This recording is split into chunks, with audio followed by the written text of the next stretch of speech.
What if I told you you could pull clean, drinkable water out of thin air every single day for the rest of your life using a $12 device that fits in your hand? No pipes, no pumps, no water bill. And the technology has existed for over 2,000 years. They didn't bury this because it failed. They buried it because it worked too well. The Egyptians knew this. The Greeks built entire civilizations around it.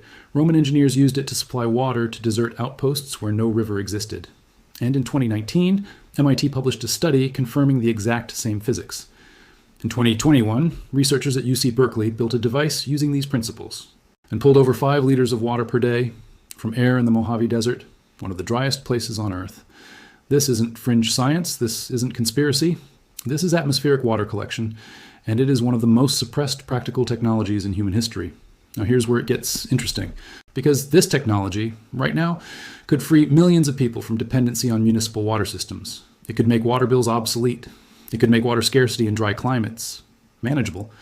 So why isn't it in every home? Why isn't this taught in schools? Why do you have to stumble across a YouTube video to learn something the ancient world considered basic knowledge? Ask yourself who profits when you are connected to a water system. Ask yourself who loses money when you are not. Water utilities in the United States alone generate over $100 billion per year. Every drop you collect yourself is a drop they didn't sell you. They didn't hide this because it failed. They buried it because it worked too well. Stay with me, because what I'm about to show you goes much deeper than a DIY project. This is about reclaiming something ancient, something human, something that was always yours. Go back with me. Year 300 BC, the Negev Desert, southern Israel, one of the harshest landscapes on the planet. Temperatures that crack stone, winds that strip skin, no rivers, no lakes, no rainfall for months at a time. And yet, the Nabataean civilization didn't just survive here, they thrived. They built cities, they grew crops, they raised families. Archaeologists who discovered their ruins in the 1900s were baffled. How? How did these people support tens of thousands of lives in a landscape that should have been uninhabitable? The answer was carved into every hillside. Thousands of small stone mounds, carefully constructed, deliberately placed. At first, researchers thought they were graves. They were not graves. They were water collectors. The Nabataeans had figured out something extraordinary.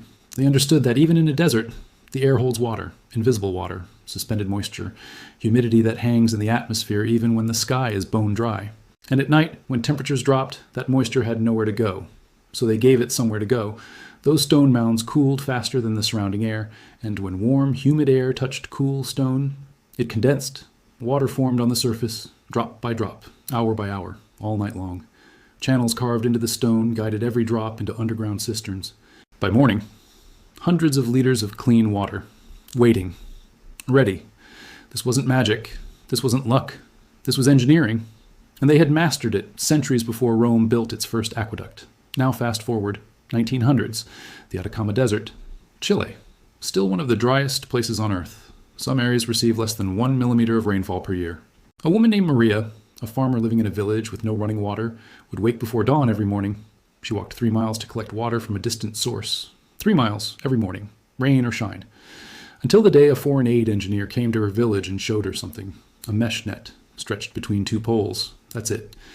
He set it up on the hillside above her village. And when the coastal fog rolled in that night, the net caught it.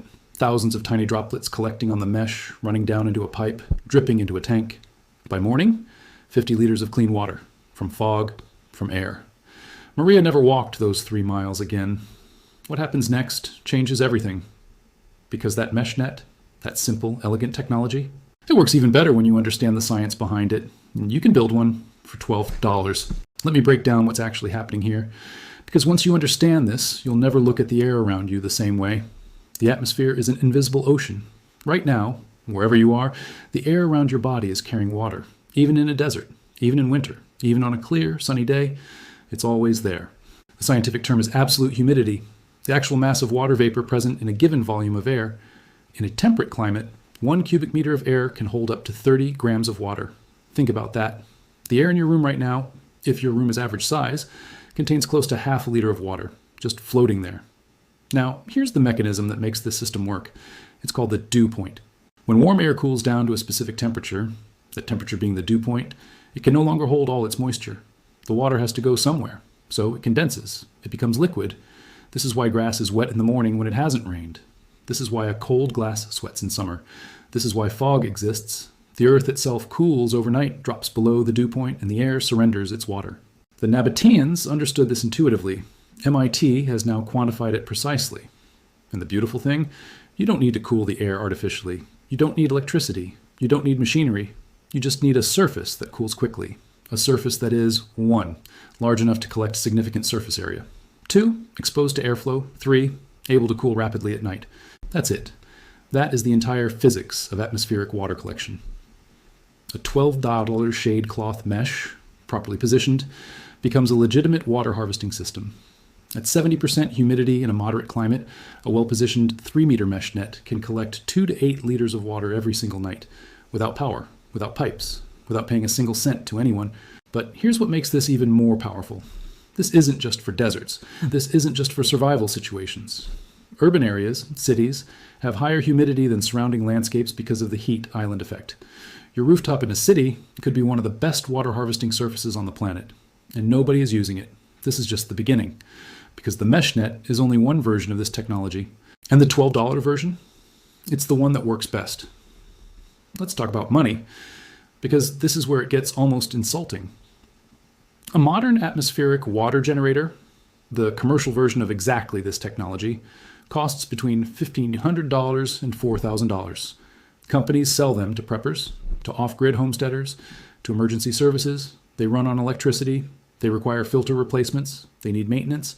The $3,000 machine does the same thing as the $12 mesh. The difference? The machine is sellable.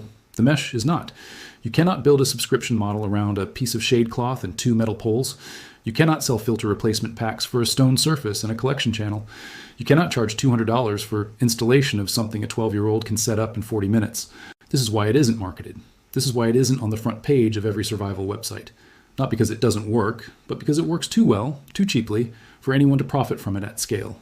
A solar dehumidifier kit from a major brand, $600 to $900. A rainwater collection barrel with filter system, $400 to $700. A municipal water bill for the average American household, $100 per year, every year, forever. Your materials for this system, shade cloth mesh, $6. 2 rebar poles, $3. A food-grade collection tray, $2. Paracord, $1. Total, $12. Setup time, 45 minutes. Lifespan, 10 to 15 years with zero maintenance. Let that comparison sit with you for a moment. Now let's build this. Here's exactly what you need and exactly what to do. Step 1, buy your materials. Go to any hardware store or order online.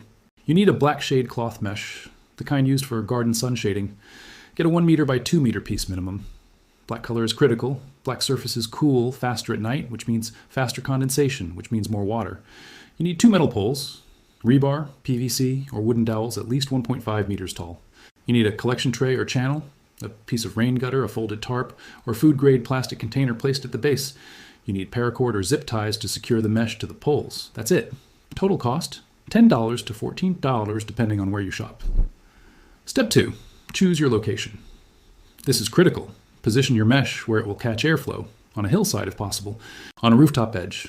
Facing the direction of prevailing wind, the mesh needs to face into the wind, not parallel to it. Elevation matters. Even being 50 centimeters higher than the surrounding ground dramatically increases airflow and moisture exposure. Avoid enclosed spaces. Avoid areas with heavy tree cover that block airflow. If you are in a coastal area or near water, you are sitting on a gold mine. Coastal fog is one of the richest sources of atmospheric moisture on the planet.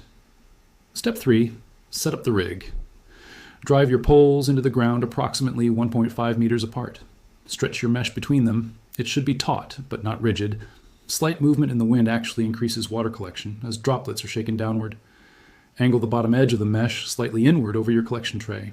The water runs down the mesh, drips off the bottom edge, and falls directly into the collector. Step 4, optimize for night collection.